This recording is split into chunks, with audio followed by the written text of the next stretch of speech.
আওয়াজ করে বলেন, আল্লাহ কি আমাদের কাছে না দূরে? আমার বাবা মা আমার যত কাছে, তার চাইতো আমার বেশি কাছের কে? আমার স্ত্রী আমার যত কাছের, তার চাইতো আমার বেশি কাছের কে?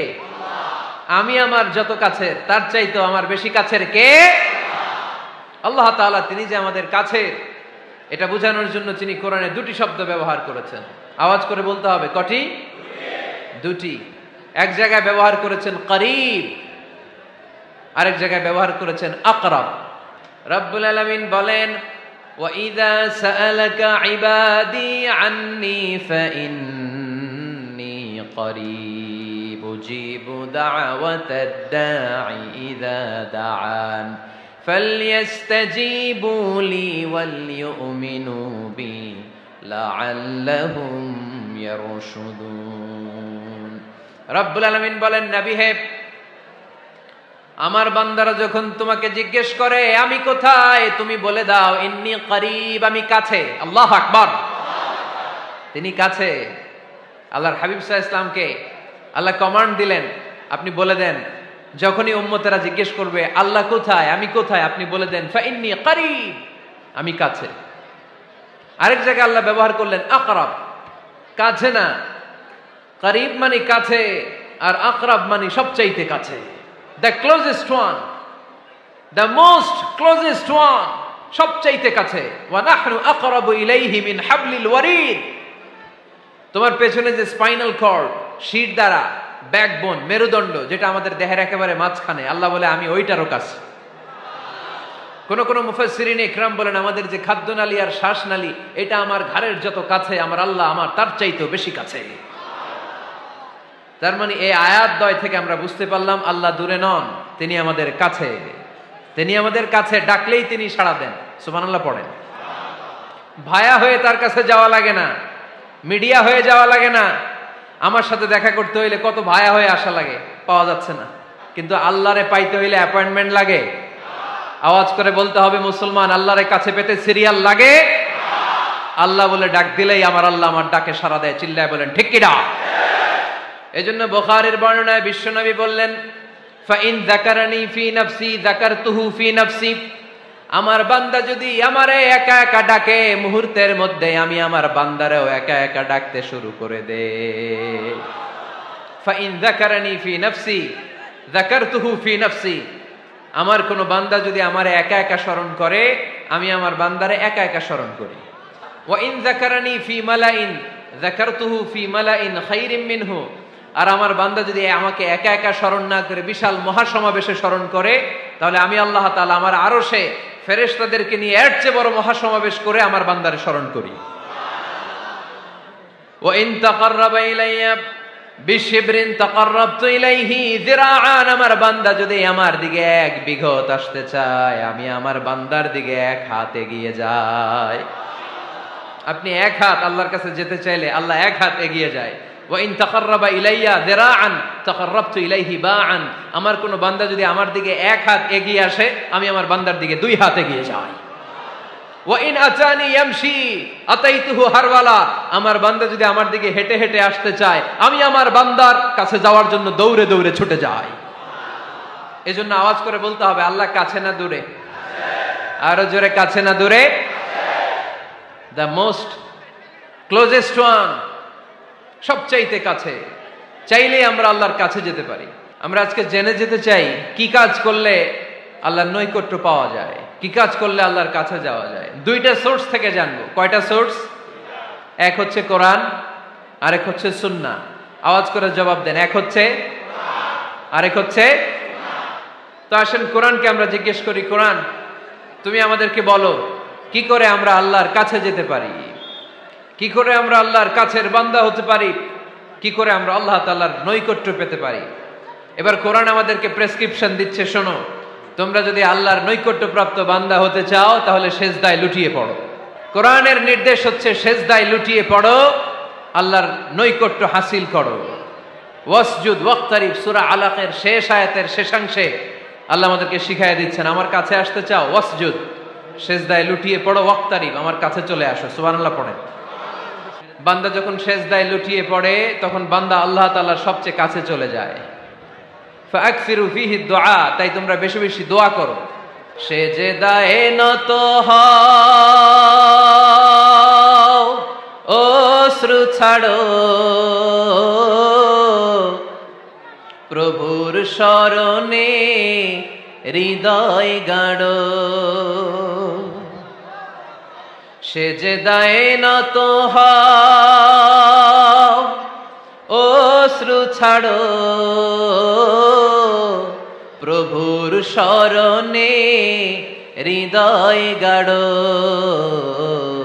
প্রাণ খুলে সব ব্যথা বলো প্রভুকে, বলো প্রভুকে। রাত কি কেটে যাবে ঘুমে অলসে, রাত কি কেটে যাবে ঘুমে অলসে। তুমি কি জানবে না তোমার নিজেকে, প্রভুকে। রাত কি কেটে যাবে ঘুমে অলসে, ঠিক কিনা? ঘুমে অলসে আমাদের রাত কেটে যায়, সেজদা দেওয়ার সময় নাই। কখন প্রভুর দরবারে হাজিরা দেব, কখন সেজদা দেব? আল্লাহর হাবিব সাল্লাল্লাহু আলাইহি ওয়াসাল্লাম বললেন, আকরাবু মা ইয়াকুনুল আবদু মির রাব্বিহি ওয়া হুয়া সাজিদ ফাকসিরু ফিহি দুআ। তোমরা যখন সেজদায় লুটিয়ে পড়ো তখন তোমরা আল্লাহর সবচাইতে কাছে চলে যাও। এজন্য ওই সময় বেশি বেশি আল্লাহর কাছে চেয়ে নাও। সুবহানাল্লাহ পড়েন। মনের যত আকুতি আছে, যত জ্বালা আছে, যত বেদনা, সেজদায় পড়ে আল্লাহরে বলার দরকার আছে না নাই? কারণ কেউ যেটা শোনে না, শোনে কে? পরীক্ষায় ভালো করতে চান, সেজদায় লুটিয়ে পড়ে আল্লাহরে বলেন। নেককার স্ত্রী চান, সেজদায় পড়ে আল্লাহরে বলেন। নেককার সন্তান চান, সেজদায় লুটিয়ে পড়ে আল্লাহরে বলেন।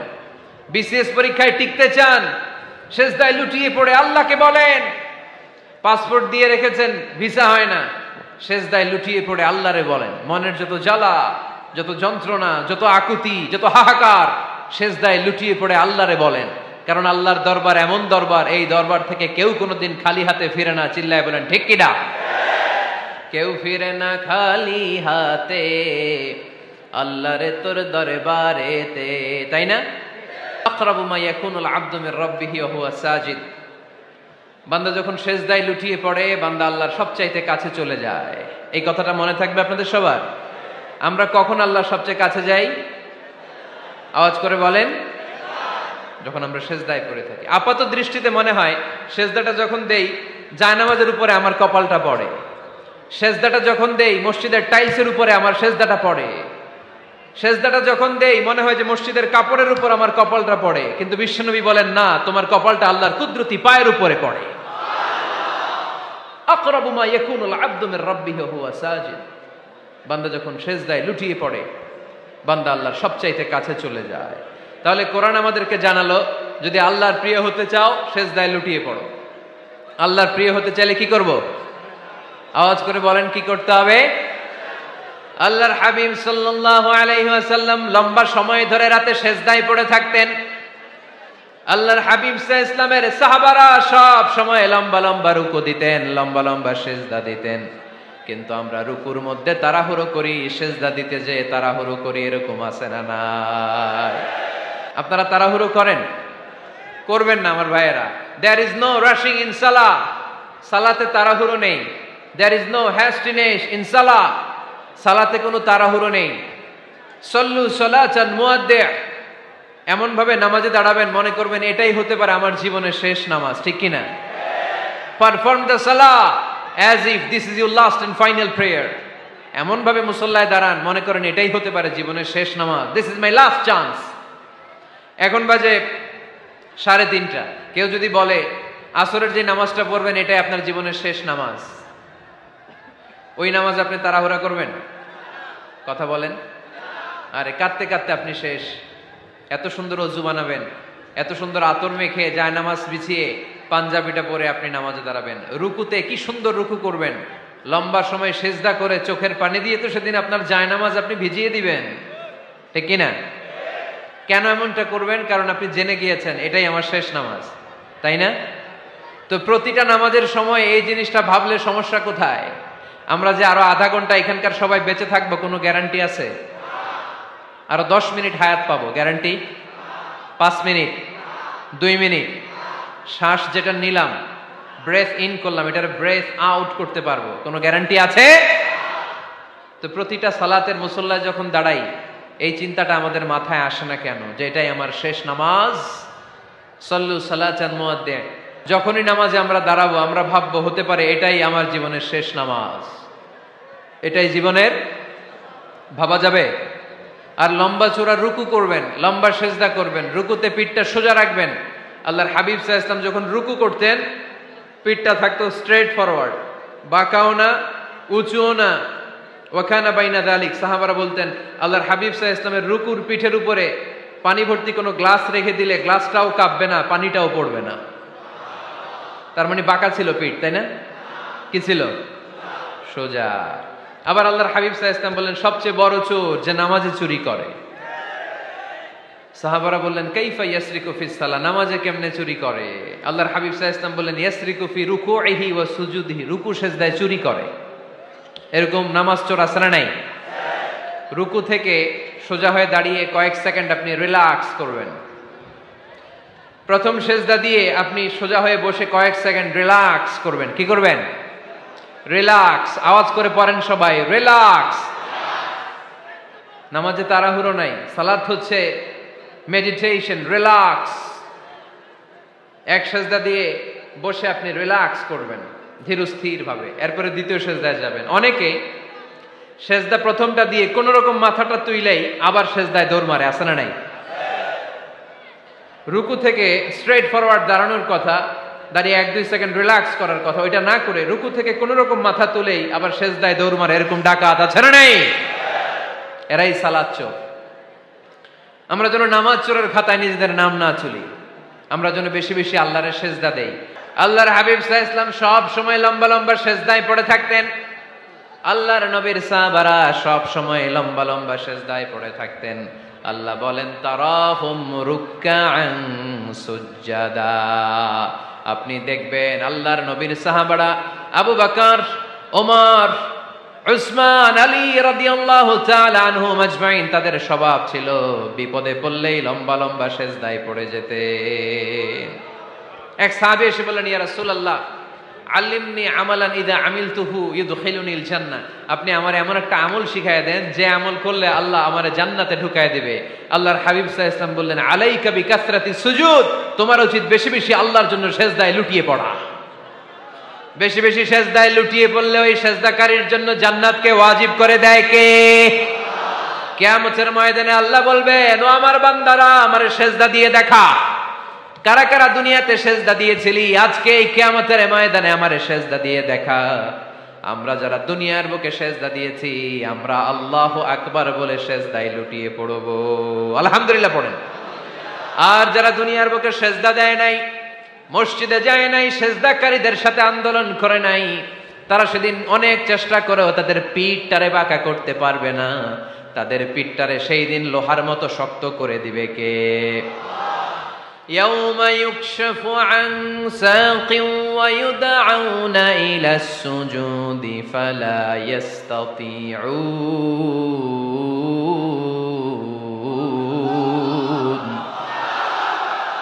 সেদিন আল্লাহ তাআলা উনার পায়ের গোছা উন্মুক্ত করবেন, পায়ের গোছা দেখাবেন আর বলবেন সেজদা দাও, সেজদা দাও। কারা দুনিয়াতে সেজদা দিয়েছো এখনই টের পাওয়া যাবে। আমরা আল্লাহু আকবার বলে সেজদায় লুটিয়ে পড়বো, কিন্তু যারা দুনিয়ায় সেজদা দেয় নাই এরা অনেক চেষ্টা করো পিঠটারে বাঁকাই করতে পারবে না, সেজদা তো দূরের কথা, এদের পিঠটারে লোহার রডের মতো শক্ত করে দিবে কে? এই দুনিয়াতে আমরা খালি চোখে যা দেখি সব কিছু সেজদা করে কারে? সূরা রহমানে আল্লাহ বললেন ওয়ান নাজমু ওয়াশ-শাজারু ইয়াসজুদান, আকাশের তারকারাজি আর জমিনের বৃক্ষরাজি সব কিছু সেজদা দেয় একজন রে, তিনি কে? আকাশের তারাগুলো সেজদা দেয় কারে? এই গাছপালাগুলো সেজদা দেয় কারে? দেখছেন কোনদিন? দেখেন নাই? ওই চোখ আমাদের নাই, তাই আমরা দেখি না।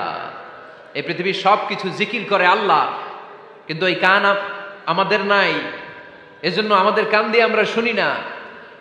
রব্বুল আলামিন বলেন ওয়া ইম মিন শাইইন ইল্লা ইউসাব্বিহু বিহামদিহি ওয়ালাকিন লা তাফকাহুনা তাসবিহাহুম। নবমণ্ডল ভূমণ্ডল যেখানেই যেটা থাকে না সবকিছু জিকির করে কার? এই যে আকাশের পাখিগুলো উড়ে বেড়ায়, পাখিগুলো জিকির করে কার? নদী নালা জিকির করে কার? সাগর মহাসাগর জিকির করে কার? পাখিরা যায় উড়ে যায় আকাশের ওই নীলিমায়, নদীরা যায় ছুটে যায় সাগরের ওই মোহনায়। পাখ পাখালি আর সাগর নদী, পাখ পাখালি আর সাগর নদী কার গুণগান গায়? আল্লাহু আল্লাহ আল্লাহু আল্লাহ আল্লাহর গুণগান গায়। সবাই পড়েন আল্লাহু আল্লাহ আল্লাহু আল্লাহ আল্লাহর গুণগান গায়। সুবহানাল্লাহ পড়েন।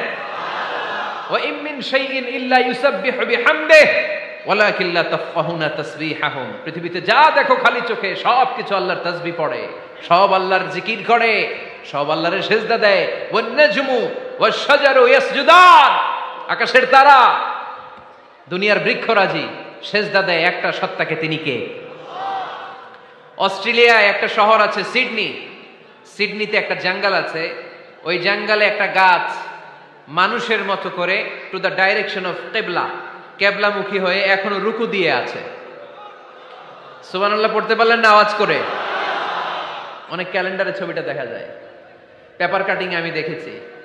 একেবারে মানুষের মতো গাছটা। এটা এমন ভাবে বড় হয়েছে, এটা বড় হয়ে এমন ভাবে বেন্ড করেছে, মাথাটা বাঁকা হয়ে টু দ্য ডাইরেকশন অফ কিবলা, কেবলামুখী হয়ে রুকু করে আছে। অনেক গাছ আছে সেজদা করে আছে। গোটা বিশ্বের যা কিছু দেখা যায় সবকিছু সেজদায় লুটিয়ে পড়ে কার জন্যে? সবকিছু জিকির করে কার? ওই কান আমাদের নাই তাই আমরা শুনি না, ওই চোখ আমাদের নাই তাই আমরা দেখি না, কিন্তু মহাবিশ্বের সবকিছু সেজদা করে কারে? এজন্য আমরাও সেজদা করতে চাই একজনকে। চিল্লায় বলেন তিনি কে? আমরা মসজিদে একটা সেজদা দেব, আবার মাজারে যে আর একটা দেব। হ্যাঁ, সমস্যা কি? সব জায়গায় দিলাম, মসজিদেও কিছু দিলাম, মাজারেও কিছু দিলাম। কুমিল্লার ভাইয়েরা আওয়াজ করে উত্তর দাও, মুসলমান সেজদায় কোনো ভাগাভাগি চলে? আল্লাহর রাজত্বে কোনো ভাগাভাগি আছে? সেজদা চলবে একজনের জন্য, তিনি কে? কোনো ভণ্ডামির সাথে ইসলামের কোনো সম্পর্ক, ভণ্ডামির সাথে কোরআনের কোনো সম্পর্ক। ভণ্ডদের ভালো হওয়ার সুযোগ এখনো আছে না নাই? আজকের এই লাখো জনতার মাহফিল থেকে আমরা তাদেরকে উদাত্ত আহ্বান জানাই, ভণ্ডামি ছেড়ে দেন, ভালো হয়ে যান। ভালো হইতে পয়সা লাগে না। দোদেল বান্দা কালমা চোর, না পায় শ্মশান না পায় ঘোর, দিন থাকিতে আয়রে পথে ছাইড়া দে ভণ্ডামি, ভণ্ডামি ভণ্ডামি ভণ্ডামি, ছাইড়া দে ভণ্ডামি। ঠিক কিনা? নামাজ কালাম পড়ে না, ইবলিশ শয়তানের নানা। এরকম আছে? নামাজ টামাজ নাই, লাল শালু গায়ে দেয়া, গোসল করে না, মাথার চুল দাড়িতে জট পাকানো, বছরে গোসল করে একবার, বছরের একবার ওই গোসলের পানি মুরিদরা খাইয়া সব শেষ। এরকম আছে না নাই? এই অপরিচ্ছন্নতার সাথে, এই নোংরামির সাথে, এই মেন্টালি ডিসঅর্ডারের সাথে পরিচ্ছন্ন ইসলামের কোন সম্পর্ক আছে? নামাজ কালাম পড়ে না, ইবলিশ শয়তানের নানা, ধর্মের একখান খুঁটি ধইরা কয়দিন করবা হয়রানি, ভণ্ডামি ভণ্ডামি ভণ্ডামি, ছাইড়া দে ভণ্ডামি। ঠিক কিনা? দোদেল বান্দা কালমা চোর, না পায় শ্মশান না পায় ঘোর, দিন থাকিতে আয়রে পথে ছাইড়া দে ভণ্ডামি, ভণ্ডামি ভণ্ডামি ভণ্ডামি, ছাইড়া দে ভণ্ডামি। আওয়াজ তুলে বলেন ঠিক কিনা? কোন ভণ্ডামির সাথে আমাদের সম্পর্ক আছে? এই কপালটারে সৃষ্টি করেছে কে? আমার দেহটারে তৈরি করেছে কে? আমার এই কপাল দিয়ে সেজদা পাওয়ার উপযুক্ত একটাই সত্তা, চিল্লায় বলো মুসলমান, তিনি কে? মনে থাকবে? আল্লাহ ছাড়া অন্য জায়গায় সেজদা দিবেন? মাজারে সেজদা দিবেন? বাজারে সেজদা দিবেন? সেজদা দিবেন কারে? সেজদা দিলেই লাভ, সেজদা দিলেই। তাহলে কোরআন আমাদেরকে শেখালো ওয়াসজুদ ওয়াক্তারিব, prostrate and be closer to me. তোমরা না আল্লাহর কাছে যেতে চাও? তোমরা না আল্লাহর নৈকট্য প্রাপ্ত বান্দা হতে চাও? তোমরা না আল্লাহর কাছের মাহবুব পেয়ারা বান্দা হতে চাও? তাহলে সেজদায় লুটিয়ে পড়ো, সেজদায় লুটিয়ে পড়ো। আল্লাহ তাআলা তোমাদেরকে কাছে টেনে নেবে। আওয়াজ তুলে বলেন ঠিক কিনা? মুসা আলাইহিস সালাম ফেরাউনের সামনে যেয়ে দাঁড়ালেন। ফেরাউনের জাদুকররা বিশাল বড় বড় বাঘ বানালো, সিংহ বানালো, সাপ বানালো। মুসা আলাইহিস সালাম দেখে ভড়কে গেলেন, ভয় পেয়ে গেলেন। আল্লাহ বললেন, মুসা ভয় নাই, তোমার লাঠিটা খালি ফেলো। কি ফেলো? মুসা আলাইহিস সালামকে একটা লাঠি দিছে কে? লাঠি ফেলার সাথে সাথে মুহূর্তের মধ্যে হাইয়াতান তাসআ, বিশাল এক অজগর সাপ। এই বিশাল অজগর সাপ ফেরাউনের জাদুকরদের বানানো সব ভাগ, ভাল্লুক, সিংহ আর সাপগুলো রেখে বিশাল ফানা ধরে আছে। আর সাপ বলতে শুরু করেছে, আর কি আছে নিয়ে আয়। সুবহানাল্লাহ কইতে পারলেন না? এই দৃশ্য দেখার সাথে সাথে ফেরাউনের রাজপ্রাসাদের সামনে যতগুলো জাদুকর ছিল, কোরআন বলে ফাউলকিয়াস সাহারাতু সাজিদিন। এই দৃশ্য দেখা মাত্রই ফেরাউনের নিয়ে আসা বড় বড় জাদুকরগুলো মুসা আলাইহিস সালামের সামনে দাঁড়িয়ে আল্লাহর জন্য সেজদায় লুটিয়ে পড়েছে। ফাউলকিয়াস সাহারাতু সাজিদিন, সেজদায় লুটিয়ে পড়ে ঘোষণা দিল, আমি ফেরাউনরে মানি না, আমি কোন নাস্তিককে মানি না, আমি মুসার রব, হারুনের রব, বনি ইসরাইলের রব, আল্লাহর জন্য সেজদায় লুটিয়ে পড়লাম। চিল্লায় পড়েন আল্লাহু আকবার। মুহূর্তেই এক সেজদার কারণে তাদের নসিবে হেদায়েত দিয়ে দিয়েছে কে? পৃথিবীর কেউ কাউরে হেদায়েত দিতে পারে? অনেক বাবা ছিল নবী, ছেলের কপালে হেদায়েত নাই, আছে না নাই? অনেক ছেলে ছিল নবী, বাবার কপালে হেদায়েত নাই, আছে না নাই? হেদায়েত দেওয়ার মালিক একজন, চিল্লায় বলেন তিনি কে? একটা সিজদা, একটা সিজদা, একটা সিজদার আদেশকে অমান্য করার কারণে ইবলিস জাহান্নামীদের সর্দার। চিল্লায় বলেন ঠিক কিনা?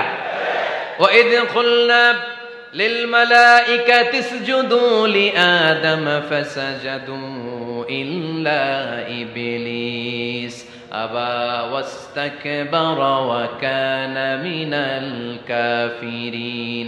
আল্লাহ বললেন, ও ফেরেশতাকুল সবাই আমার আদেশ মোতাবেক আদমকে সেজদা করো। সবাই সেজদা করলো, একজন ছাড়া, সে কে? আরো জোরে বলেন। অস্বীকার করলো, ওয়াস্তাকবার, অহংকার দেখালো, ওয়া কানা মিনাল কাফিরিন, কাফেরদের অন্তর্ভুক্ত হলো, জাহান্নামীদের সর্দার হলো। কয়টা সেজদার আদেশ? আওয়াজ করে বলেন, কয়টা সেজদার আদেশ অমান্য করছে? সেজদা কয়টা দেয় নাই? আপনি দেন নাই কয়টা? হ্যাঁ, আমরা দেই নাই কয়টা? এক সেজদা না দিয়া জাহান্নামীদের লিডার। আমরা সেজদা মিস করছি কয়টা? কয়টা? মুসলমান সেজদায় লুটিয়ে পড়তে হবে একজনের খুশির জন্য, তিনি কে? তাহলে কোরআনকে যে প্রশ্ন করেছি, কোরআন সব উত্তর দিয়ে ফেললো। কোরআন আমাদেরকে জানিয়ে দিল, তোমরা সবাই আল্লাহর নৈকট্যপ্রাপ্ত বান্দা হতে চাও, আল্লাহর কাছের বান্দা হতে চাও, তাহলে ওয়াসজুদ, কি করো? সবাই বলে নাই, আওয়াজ করে বলো মুসলমান, ওয়াসজুদ মানে কি? সেজদা করো। সেজদা করলেই আল্লাহর কাছে যাওয়া যায়। মনের যত জ্বালা যন্ত্রণা দুঃখ ব্যথা আপনি সেজদায় পড়ে আল্লাহরে বলেন। কোনো ভায়া লাগবে না, কোনো মিডিয়া লাগে না, কোনো সিরিয়াল লাগে না, কোনো অ্যাপয়েন্টমেন্ট লাগে না। ডাকতে দেরি, ডাকে সাড়া দিতে দেরি হয় না। তাহলে কোরআনের আলোকে আজকে আমরা জেনে গেলাম আল্লাহর কাছে যেতে হলে সেজদায় লুটিয়ে পড়তে হয়। সুন্নাহকে যদি আমরা জিজ্ঞেস করি, বিশ্বনবী রেখে যাওয়া সুন্নাতে যদি আমরা একটু তালাশ করি, একটু স্ক্যানিং করি, একটু চোখ গোলাই, তাহলে সুন্নাহ আমাদেরকে বলে বেশি বেশি নফল ইবাদত করো আর আল্লাহর নৈকট্য হাসিল করো। নফল ইবাদত, আওয়াজ করে বলতে হবে। সুন্নাহ কি বলে?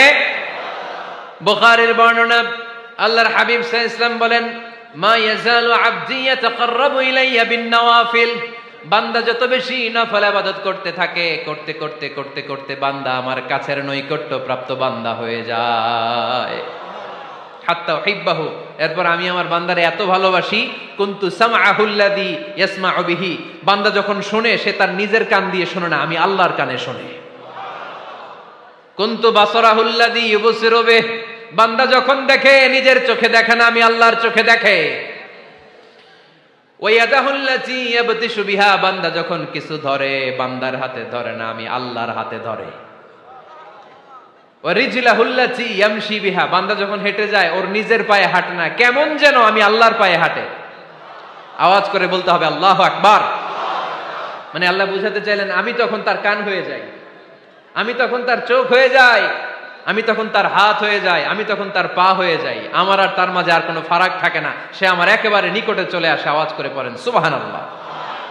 এজন্য বিশ্বনবী সাল্লাল্লাহু আলাইহি ওয়াসাল্লাম বদরের প্রান্তরে তলোয়ার নাই, ঘোড়া নাই, ওট নাই, সৈন্য সামন্ত নাই, না খেয়ে হাড্ডি সারা ৩১৩ জন মুসলমানকে নিয়ে আল্লাহর উপর ভরসা করে বদরের প্রান্তরে দাঁড়ালেন।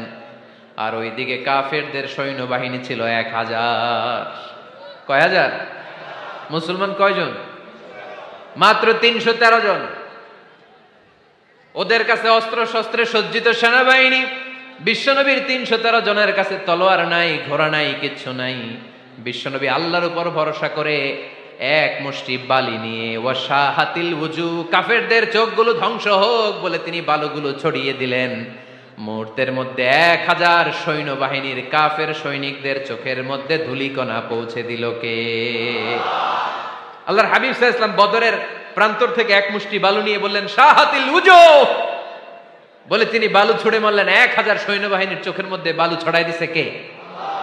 বুঝে শুনে উত্তর দিয়েন। এখানে ১,০০০ লোক দাঁড়ানো, আমি বালু নিলাম, গায়ের যত জোর আছে সবার চোখের দিকে মারলাম। ১,০০০ জনের চোখের ভিতরে ঢুকবে? সর্বোচ্চ ৫ জন, বেশি হইলে ১০ জন, তার চেয়ে বেশি হইলে ২০ জন, বেশি হইলে ৫০ জন। বুঝে শুনে উত্তর দিয়েন। আমার মুষ্টিবদ্ধ বালু ছুঁড়ে মারলে ১,০০০ মানুষের চোখের মধ্যে পড়বে? আওয়াজ করে বলেন পড়বে। এজন্য আল্লাহ বলেন নবী ওটা তুমি মারো নাই, ওটা আমি মারছি। সুবহানাল্লাহ নাই? আল্লাহ বিশ্বনবীর ডেকে বলেন ওমা রামাইতা ইয রামাইতা ওয়ালাকিন্নাল্লাহা রামা। নবী হে, বালু তুমি ঠিকই তোমার হাতে নিয়েছো, কিন্তু আমি আল্লাহ নিজ দায়িত্বে ১,০০০ কাফেরের চোখের ভেতরে বালুগুলো পৌঁছে দিয়েছি। তাহলে বান্দা যখন নফল ইবাদত করে তখন বান্দার হাত আর বান্দার হাত থাকে না, ওইখানে আল্লাহর হাত যুক্ত হয়ে যায়। বান্দার পা থাকে না, সেখানে আল্লাহর পা যুক্ত হয়ে যায়। বান্দা যখন দেখে নিজ চোখে দেখে না, আল্লাহর দৃষ্টিশক্তি সেখানে যুক্ত হয়ে যায়। চিল্লায় বলেন ঠিক কিনা? এজন্য নফল ইবাদত করতে রাজি আছেন তো? সুনানে তিরমিজির বর্ণনায় আল্লাহর হাবিব সাল্লাল্লাহু আলাইহি ওয়াসাল্লাম বললেন হাদিসে কুদসি, কিয়ামতের দিন বান্দার যখন ফরজে ঘাটতি হবে, কিসে ঘাটতি হবে? ফরজে। আল্লাহ পাক বলবেন উনজুরু হাল্লি আবদি মিন তাতাওয়ু, ও ফেরেশতারা দেখো তো আমার বান্দা নফল করছে কিনা। ফরজে যেহেতু তার ঘাটতি, দেখো তো আমার বান্দার কোনো নফল ইবাদত আছে কিনা। ফেরেশতারা বলবে আছে। আল্লাহ বলবেন তাহলে ফরজগুলার যেহেতু ঘাটতি, নফল থেকে কিছু এনে ফরজে বসাই দিয়ে ওগুলোর ফরজ বানায় দাও। এজন্য নফল ইবাদতের দরকার আছে না নাই? ফরজ তো করাই লাগবে, এটা কম্পালসারি, এটার মাফ নাই, এটা অব্লিগেটরি। নফল করে আল্লাহর কাছে যাওয়া যায়। নফল হচ্ছে ওভার টাইম, যে আল্লাহর কাছে যেতে হলে কি করতে হয়? সেজদা দিতে হয়। আর সুন্নাহর আলোকে আমরা জানলাম আল্লাহর কাছে যেতে হলে কি করার মাধ্যমে কাছে যেতে হয়? আওয়াজ করে বলেন নফল ইবাদত করতে রাজি আছেন সবাই? সবচাইতে শ্রেষ্ঠ নফল ইবাদত হচ্ছে কোরআনের তেলাওয়াত, ঠিক কি না? আল্লাহর হাবিব সাল্লাল্লাহু আলাইহি ওয়াসাল্লাম বললেন নফল ইবাদতের মাধ্যমে আল্লাহর কাছে যেতে চাও, নৈকট্যপ্রাপ্ত বান্দা হতে চাও, আফদালুল ইবাদাতি তিলাওয়াতুল কোরআন। সবচাইতে যত নফল ইবাদতের লিস্ট হতে পারে, এই লিস্টে র‍্যাঙ্কিং এ ১ নাম্বার থাকবে কোরআনের তেলাওয়াত। এই কোরআন তেলাওয়াত করতে রাজি আছেন তো? আমার হাতে যে কিতাবটার নাম কি? সবাই বলতে পারেন নাই? আওয়াজ করে বলেন তো কিতাবটার নাম? এই কিতাবে ভুল আছে? সন্দেহ আছে? সংশয় আছে? এটা আলোর পথ দেখায়। এই কিতাব মানুষকে মানুষের মতো মানুষ বানায়, ঠিক কিনা? গরুর পেট থেকে বেরোলে ওটা গরু, ছাগলের পেট থেকে বেরোলে ওটা ছাগল হয়, মানুষের পেট থেকে বেরোলে ওটা মানুষ হয় না, ওটার মানুষ বানাইতে হয়। মানুষ বানানোর জন্য কোরআন পড়ার দরকার আছে না নাই? তাহলে নফল ইবাদত করে আমরা আল্লাহর নৈকট্য পেতে চাই। ১ নাম্বার যে ইবাদতের কথা আপনাদেরকে শোনালাম সেটা হচ্ছে কোরআনের তেলাওয়াত। রাজি আছেন সবাই? ফজরের পরেই এই নিমসার এলাকায়, এই কুমিল্লা এলাকায় কোরআনের সুমধুর বাণীতে আমাদের গ্রামগুলো মুখরিত থাকতে হবে। আওয়াজ করে বলেন ঠিক কিনা? একটা সময় ছিল আমার বাংলার ৬৮,০০০ গ্রাম থেকে ফজরের পর কোরআনের ধ্বনি শোনা যেত। 68,000 গ্রাম থেকে মক্তবগুলো থেকে আল্লাহর বাণী শোনা যেত। কিন্তু এখন নানা ষড়যন্ত্রের কবলে পড়ে আমাদের মক্তব বন্ধ হচ্ছে, আমাদের কোরআন তেলাওয়াত থেমে যাচ্ছে। কোরআনের তেলাওয়াত কশিন কালেও থামায় দেওয়া যাবে না, চিল্লায় বলেন ঠিক কিনা? রোজ সকালে শুনতাম আগে আল কোরআনের বাণী রে, আল কোরআনের বাণী, এখন শুনি সারে গামার দীপ্ত ফ্যান ফ্যানানি। ধর্মপ্রাণ মুসলমান আজকাল হয়েছে মডার্ন, ধর্মপ্রাণ ধর্মপ্রাণ আমরা বড়ই ধর্মপ্রাণ, নামাজ রোজার কিছু নাই, ভুলেও ধরি না কোরআন, ধর্মপ্রাণ ঠিক কিনা? প্রতিদিন কোরআন শিখায় যে তার পকেট যায় ফাঁকা রে, তার পকেট যায় ফাঁকা, সপ্তাহে 2 দিন গান শিখায় যে নেয় তো 1000 টাকা। ধর্মপ্রাণ মুসলমান আজকাল হয়েছে মডার্ন, ধর্মপ্রাণ ধর্মপ্রাণ আমরা বড়ই ধর্মপ্রাণ, নামাজ রোজার কিছু নাই, ভুলেও ধরি না কোরআন, ধর্মপ্রাণ। আমরা কি এমন ধর্মপ্রাণ হতে চাই? ফজরের পর আমাদের সিলেবাস কি? কোরআন তেলাওয়াত। আওয়াজ করে সবাই বলেন, ফজরের সালাতের পরে আমাদের প্রতিটি পরিবারে প্রতিটি ঘরের সিলেবাস কি? তাহলে কোরআন তেলাওয়াত করব। 2 নাম্বার তাহাজ্জুদের সালাত পড়ব। ফজরই তো পড়তে পারি না, তাহাজ্জুদ পড়ব কখন? তাহাজ্জুদ পড়লে আপনার মর্যাদা বাড়ায় দিবে কে? রব্বুল আলামিন বলেন, ওয়া মিনাল লাইলি ফাতাহাজ্জাদ বিহি নাফিলাতাল লাকা আসা আন ইয়াবআসাকা রাব্বুকা মাকামাম মাহমুদা। তাহাজ্জুদের নামাজ যারা পড়বে তাদের মর্যাদা বাড়িয়ে দেয় কে? কারণ ওই মুহূর্তে আল্লাহ প্রথম আকাশে নেমে আসেন আর ডাকে, আলা মিন মুস্তাগফিরিন আগফিরালা, কার ক্ষমা দরকার ক্ষমা চা, ক্ষমা করে দেব। আলা মিন মুস্তাকসিন আকসুলা, কার খাবারের দরকার পোশাকের দরকার চাও দিয়ে দেব, চাও কার কি লাগবে চাও আমি দিয়ে দেব। রমজানে তাহাজ্জুদ পড়ার একটা সুবর্ণ সুযোগ, কারণ সাহারি খাওয়ার জন্য তো ওঠাই লাগে, একটু তাহাজ্জুদের অভ্যাস করব আমরা। রাজি আছি তো সবাই? 3 নম্বর নফল ইবাদত হচ্ছে দোয়া। সবাই সবার জন্য দোয়া করব। অনেকে কয় হুজুর আমার দোয়া আমি করব, ওরটা ওই করব, এর লাগে আমি করুম কেন? আছে না নাই? না, এটা ভুল। নিজের জন্য করবেন, অন্যের জন্য করবেন। মা মিন আবদিন মুসলিম ইয়াদউ লি আখিহিল মুসলিম ইল্লা ক্বালা লাহুল মালাকু ওয়া লাকা বিমিসলিন। কোন বান্দা যখন তার ভাইয়ের জন্য দোয়া করে, ফেরেশতারা বলে আল্লাহ এই দোয়াটা যে দোয়া করছে আগে তার জন্য কবুল করে নাও। আপনি দোয়া করলেন আল্লাহ আমার ভাই অসুস্থ, তারে সুস্থ করে দাও, ফেরেশতারা বলে আল্লাহ যিনি দোয়া করতেছে তার যদি কোনো অসুস্থতা থাকে আগে তারে সুস্থ করে দাও। এটার মধ্যে চোখের পানি জুড়ে দিবেন, আবেগ জুড়ে দিবেন, মুহূর্তেই আরশের মধ্যে যে নক করবে। চোখের পানির দাম আল্লাহর কাছে খুব বেশি। 2 ফোঁটা পানি, 2 ফোঁটা পানি আল্লাহর কাছে প্রিয়। আওয়াজ করে বলেন কয় ফোঁটা? 2 ফোঁটা। এক হচ্ছে জিহাদের ময়দানে রক্তের ফোঁটা, আরেক হচ্ছে অনুতপ্ত বান্দার চোখের পানির ফোঁটা। অনুতপ্ত বান্দা যখন অনুতপ্ত হয়ে কাঁদে, তার চোখের পানি চোখ বেয়ে নাকের ডগাবে মাটিতে পড়ার আগেই ওই বান্দার সব গুনাহ আল্লাহ মাফ করে দেয়। তাহলে প্রথমে কোরআন তেলাওয়াত, তারপর তাহাজ্জুদের নামাজ, তারপরে দোয়া, 4 নম্বরে জিকির। জিকির নফল ইবাদত, ঠিক কি না? জিকির করতে করতে স্টেজের উপরে উঠে যাবেন আপনারা সবাই। ফাযকুরুল্লাহ কামা আল্লামাকুম, জিকির ওইভাবে করো যেভাবে আল্লাহ শিখিয়েছেন। আল্লাহ কিভাবে শিখিয়েছেন? ওয়াযকুরু রাব্বাকুম ফি নাফসিক। দেখেন জিকির করার পদ্ধতি কোরআন থেকে শুনেন, মনে মনে করো, তাদাররুআন সবিনয়ে করো, খিফাতান ভীত বিহবল চিত্তে করো, দুনাল জাহরি মিনাল কওল অনুচ্চ স্বরে, বেশি আওয়াজ করে লাফালাফি করো না। এটা হচ্ছে জিকির করার পদ্ধতি। জিকির করার পদ্ধতি আল্লাহর হাবিব শিখালেন, আহাব্বুল কালামি ইলাল্লাহি আরবাআ, আল্লাহর কাছে সবচেয়ে প্রিয় কথা কয়টি? 1 নাম্বার সুবহানাল্লাহ, 2 নাম্বার আলহামদুলিল্লাহ, 3 নাম্বার লা ইলাহা ইল্লাল্লাহ, 4 নাম্বার আল্লাহু আকবার। এর চেয়ে শ্রেষ্ঠ জিকির আর হতে পারে? আবার আল্লাহর হাবিব সাল্লাল্লাহু আলাইহি ওয়াসাল্লাম বললেন, মান ক্বালা লা ইলাহা ইল্লাল্লাহ দাখালাল জান্নাহ, একবার লা ইলাহা বলে যে মরতে পারবে তার জন্য জান্নাত ওয়াজিব করে দিবে কে? আল্লাহ। এই জিকিরগুলো করবেন হাতের গিড়ায়, আঙ্গুলের গিড়া আছে না, ডান হাত তোলেন তো, এরকম গিড়াগুলো দেখেন তো আমারে, এইভাবে সুবহানাল্লাহ সুবহানাল্লাহ সুবহানাল্লাহ, এটা সুন্নাহ, পারা যাবে? আব্দুল্লাহ ইবনে আমর ইবনে আল আস বলেন, রাআইতু রাসূলুল্লাহি সাল্লাল্লাহু আলাইহি ওয়াসাল্লাম ইয়াকিদু তাসবিহা বিয়ামিনি, আমি নিজ চোখে আল্লাহ রাসূল সাল্লাল্লাহু আলাইহি ওয়াসাল্লামকে ডান হাতের গিড়াতে এরকম তাসবিহ পড়তে দেখেছি। সুবহানাল্লাহ পড়েন। নীরবে নিঃশব্দে জিকির করবেন। হ্যাঁ, এটা ঠিক। তালিমের জন্য একটু আওয়াজ করে প্রয়োজনে মাঝে মাঝে জিকির করা যায়, যেমন এইভাবে পড়েন, সুবহানাল্লাহ আলহামদুলিল্লাহ লা ইলাহা ইল্লাল্লাহ সুবহানাল্লাহ লা ইলাহা ইল্লাল্লাহ মুহাম্মাদুর রাসূলুল্লাহ সাল্লাল্লাহু আলাইহি ওয়াসাল্লাম।